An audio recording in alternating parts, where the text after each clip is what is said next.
আজকে আমরা এখানে উপস্থিত হয়েছি আমাদের যাত্রাবাড়ি থানায় একটা আমরা আসামি ধরেছিলাম একটা অভিযোগের প্রেক্ষিতে সে একটা মেয়ে লেডির সাথে তাকে ব্ল্যাকমেলিং করতেছিল পর্নোগ্রাফির অভিযোগের প্রেক্ষিতে। কিন্তু আমরা তাকে ধরার পরে একটার পর একটা টোটাল এ পর্যন্ত 10টা অভিযোগ পাইছি। টোটাল 10টা অভিযোগ পাইছে এবং সবগুলো একই ধরনের ব্ল্যাকমেইল করেন, কখনো কখনো রেপ করেন, কখনো কখনো পর্নোগ্রাফির কাজ করেন। এবং আমরা যেগুলো ভিকটিম পাইছি সবগুলা হলেন মিরপুর এলাকায়। এবং এইটার ঘটনার ধরন যদি আপনারা মানে শোনেন তাহলে একটু ইয়াই হবেন। আমরা বাংলাদেশে এই ধরনের নর্মাল পাই না, নর্মাল বিহেভিয়ার, এই টাইপের বিহেভিয়ার আসামি পাই না। এটা আমার জন্য একটা মানে ডিফারেন্ট কেস, আমাদের টিমের জন্য একটু ডিফারেন্ট। কারণ আসামি প্রথমে যে কোনো একজনকে ভিকটিম, স্টার্টিংটা আমরা এখন পাই নাই, স্টার্টিং পয়েন্ট পর্যন্ত যেতে পারি না। এইটার যে স্টার্টিং পয়েন্ট, সেখানে একজন লেডিকে ব্ল্যাকমেইল করে তার মোবাইল নিয়েছেন, তারপরে তার সোশ্যাল মিডিয়ার যত অ্যাকাউন্ট আছে এখানে সে অ্যাক্টিভ হয়ে তার ফ্রেন্ডদের মেয়ে সেজে আস্তে আস্তে আস্তে করে মেসেজ দেওয়া শুরু করেন, ঘনিষ্ঠতার দিয়ে ডাকেন। এবং খুব ডাকেন হলে এরকম দুইটা ঘটনা আমরা এরকম পাইছি যে হ্যাঁ, আমার বয়ফ্রেন্ড কিছু গিফট দিচ্ছে, তুমি যদি এসে আমার ফুপুর বাসায় বা তাতার বাসায় পৌঁছে দাও তাহলে ইজি হয় আমার জন্য নেয়া। তো যখন মেয়েটা রওনা করার পরে বলে যে আমি একটু অসুস্থ, আমি আসতে পারতেছি না, আমার ফুপাতো ভাইরে পাঠাচ্ছি বা চাচাতো ভাইরে পাঠাচ্ছি। পাঠানোর পরে ওইখান থেকে সে যতগুলো ভিকটিম আমরা পাইছি এগুলো সে ইউজ করছে হলো মেট্রো স্টেশন অথবা সচিবালয়ের যে মেট্রো স্টেশনের নিচটা, ওই জায়গায় এসে কখনো ডিরেকশন দেয়, কখনো নিজেই সিএনজিতে উঠে ফুপাতো ভাই বা চাচাতো ভাই হিসেবে উঠে নিয়ে যায় হলো যাত্রাবাড়ির দুনিয়া কলেজের এখানে। আমরা 2টা স্পট পাইছি, 2টা বাসায়। তারপর মেয়েদের নিয়ে গিয়ে ওইখানে ব্ল্যাকমেইল করে, মোবাইল কেড়ে নেয়। এবং এই মোবাইল কাটার ফলে মোবাইল বিক্রি করার আগে তার সোশ্যাল মিডিয়ার অ্যাকাউন্টের যতগুলো আছে অ্যাকাউন্ট সে নিজের করে নেয়। তারপর আবার ওইখান থেকে আরেক মেয়ের সাথে শুরু করে। তো আমরা এই পর্যন্ত এটা ঘটনার কিন্তু খুব বড় না। 4ই মার্চ আমাদের প্রথম ভিকটিমের আমরা জিডি পাইছি এবং সর্বশেষ হলো 9ই এপ্রিল। মানে এই 1 মাস 5 দিনের মধ্যে আমরা পাইছি পর্যন্ত 10টা, সে স্বীকার করছে 13টা। তার বিরুদ্ধে এই ধরনের আগে একটা মামলা ছিল কদমতলীতে, এবং তার কোনো অ্যাসোসিয়েট আছে কিনা আমরা যাচাই বাছাই করতেছি, চেষ্টা করতেছি। এবং আমরা আশা করি যে আমাদের কাছে আমরা আশঙ্কা করতেছি এই ধরনের আরো ভিকটিম হয়তো আছেন যাদেরকে সে এই ধরনের ব্ল্যাকমেইল করছেন।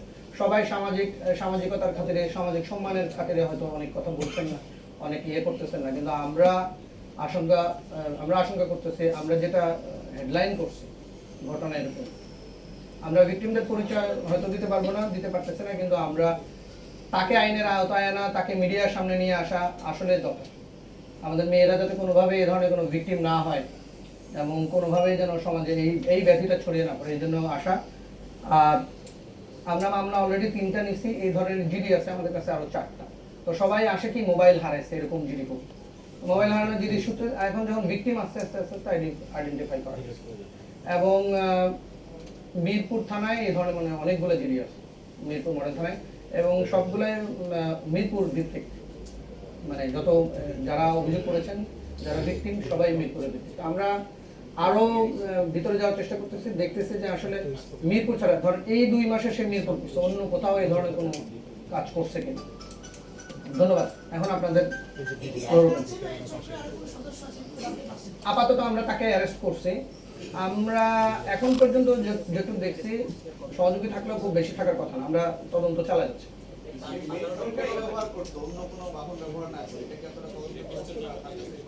না, একদম সিএনজি ব্যবহার করতে এমন না, রিক্সাও মানে যখন যেটা সুবিধা হয়। আমরা তাকে ধরতে বেগ পেতে হয়েছে, আমার যে আছে আমার টিমের লোকজন রিক্সা পর্যন্ত চালাইছে ওকে ধরার জন্য। 2 দিনে অনেক কষ্ট করে, খুবই এবং টেকনোলজিতে খুবই এক্সপার্ট এবং খুব ধুরন্ধর টাইপের। এবং আমরা আরেকটা মজার জিনিস, ওকে জিজ্ঞাসাবাদ করে কোনো তথ্য কিন্তু আমরা পাইনি। আচ্ছা, ভিকটিমের নাম হলো রাশেদুল ইসলাম রাব্বি। হ্যাঁ, অভিযুক্তের নাম রাশেদুল ইসলাম রাব্বি। সে কিছুই করে না, এটা দিয়ে ইনকাম করে। মেয়েদেরকে ধরেন একটা মেয়েকে নিয়ে গেল, তারপর তার সোনা গয়না, কানের দুল, মোবাইল, টাকা, ব্যাংকে ব্যাংকে নর্মালি অনেক কিছু টাকা পয়সা থাকে, ওগুলো নিয়ে ইয়ে করে। একটু জানতে চাইবো যে আমরা ওর কাছে 5টা মোবাইল পাইছি। আমরা আশঙ্কা করতেছি আমরা হয়তো আরো অনেকগুলো মোবাইল পাবো আস্তে আস্তে। আপনি ইতিপূর্বে বলেছেন যে এই আসামির নামে আরো 10টি অভিযোগ রয়েছে, কিন্তু আমরা এই 10টা অভিযোগের পরে কেন, তার আগে কেন তাকে না, এটা একটা না না না এটা ভুল ভুল কথা বলেন। আমরা তাকে পাওয়ার পরে অভিযোগ পাইছি। আর আমি তো বললাম যে অনেকে সামাজিক সম্মানের ভয় করে কি মোবাইল হারাইছে এটা জিডি করে। হ্যাঁ, ওর নাম রাশেদুল ইসলাম রাব্বি, ও পিতা শাহজাহান মল্লিক, পুরান কামারগাঁও থানা চুনিগঞ্জ জেলা মুন্সিগঞ্জ হলো স্থায়ী ঠিকানা। বর্তমান ঠিকানা হলো সে থাকে সিদ্ধিরগঞ্জ নারায়ণগঞ্জ শ্বশুরবাড়ি। এবং আরো ইন্টারেস্টিং হলো যাকে বিয়ে করছে তাকেও সে সেম ভাবে ট্র্যাপে ফেলে বিয়ে করছে। তার বয়স 30।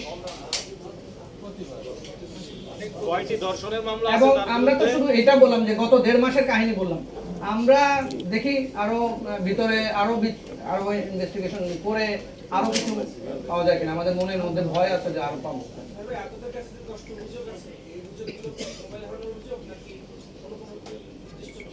আচ্ছা, 3টা তো মামলা হয়েছে হবে, 3টা মামলা হয়েছে, আরো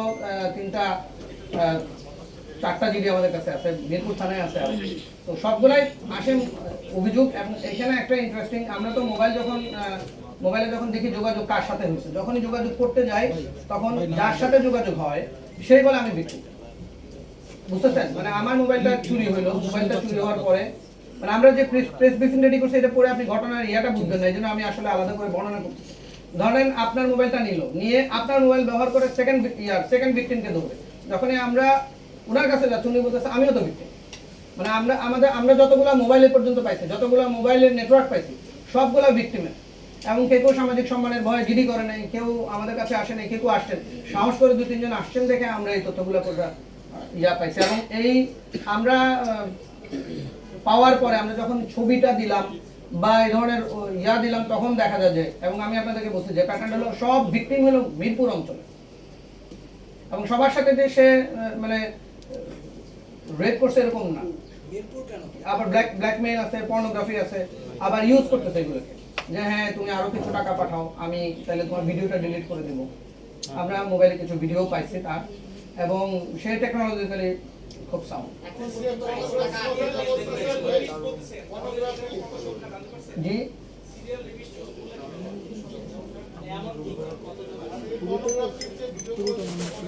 একটা করে প্রশ্ন নেই।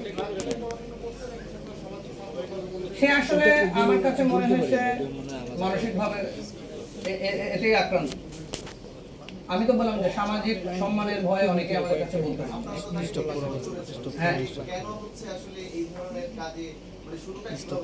সে পর্যন্ত কোনো কিছু স্বীকার করে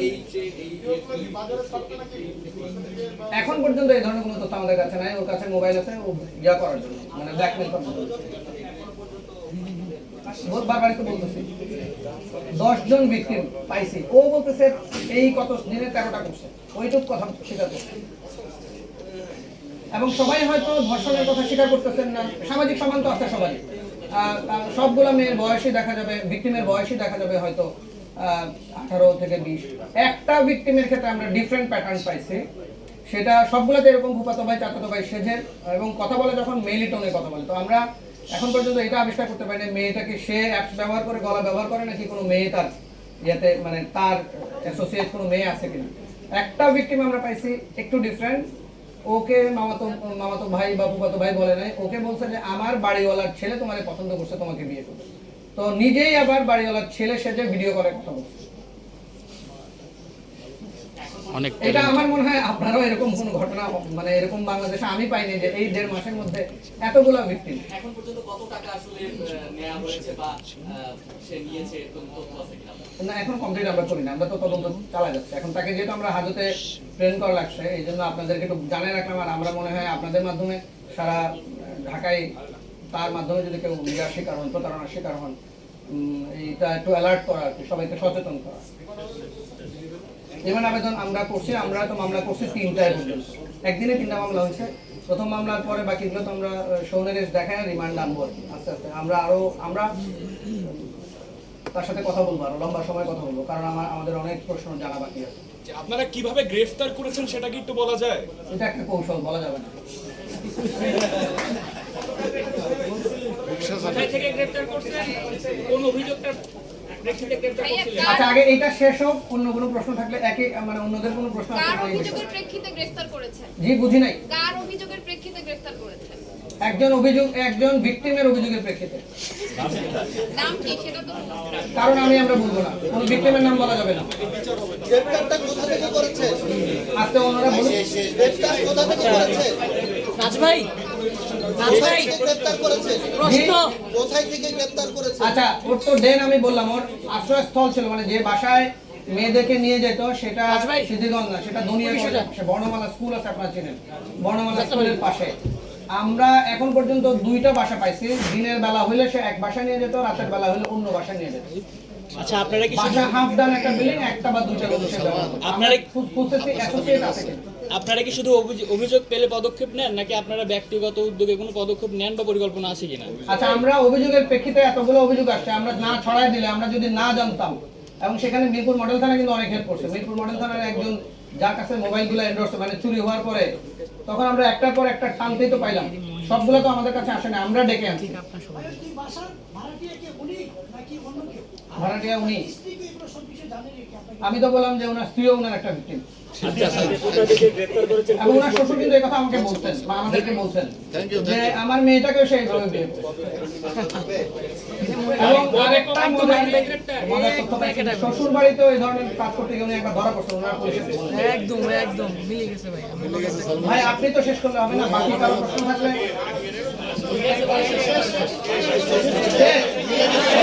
ঠিক আছে, আর কোনো অন্য কোনো বিষয় বলুন।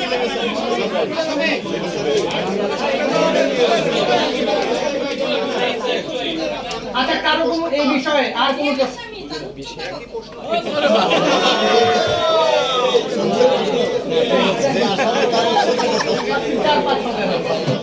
আমরা ছবি দিয়ে দিব, আপনাদেরকে ছবি দিব, আপনারা আইডেন্টিফাই করবেন, এবং আমি আশা করি আপনাদের মাধ্যমে এই সুযোগে আমাকে বলতে দেন।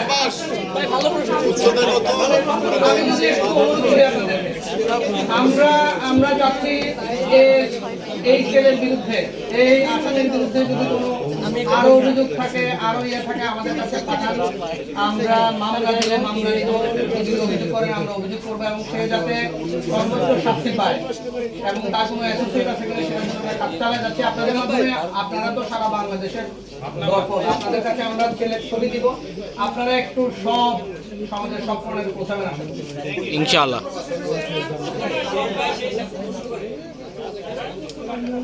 এই রিলেটেড কবে কোথায় থেকে গ্রেফতার করছেন এই ইনফরমেশনটাই দিলেন না।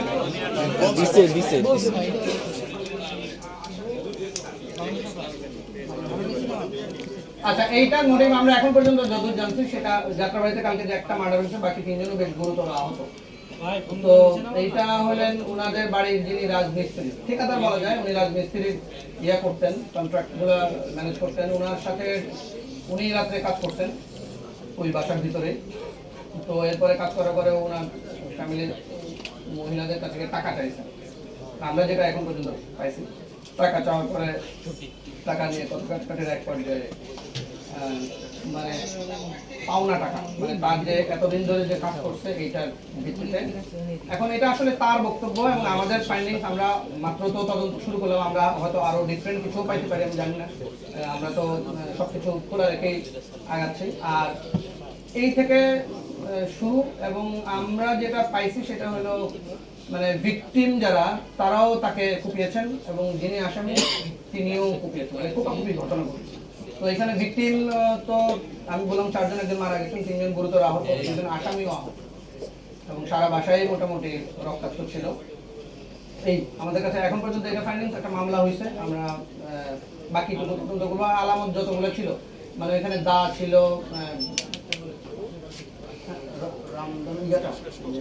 চাপাতি টাইপের যেটা, ওইটাও বাসারই, ওই আসামির বাসা থেকে উদ্ধার হয়েছে। তারপরে ছুরি টুরি যা আছে, দা আছে, যা সব উদ্ধার হয়েছে।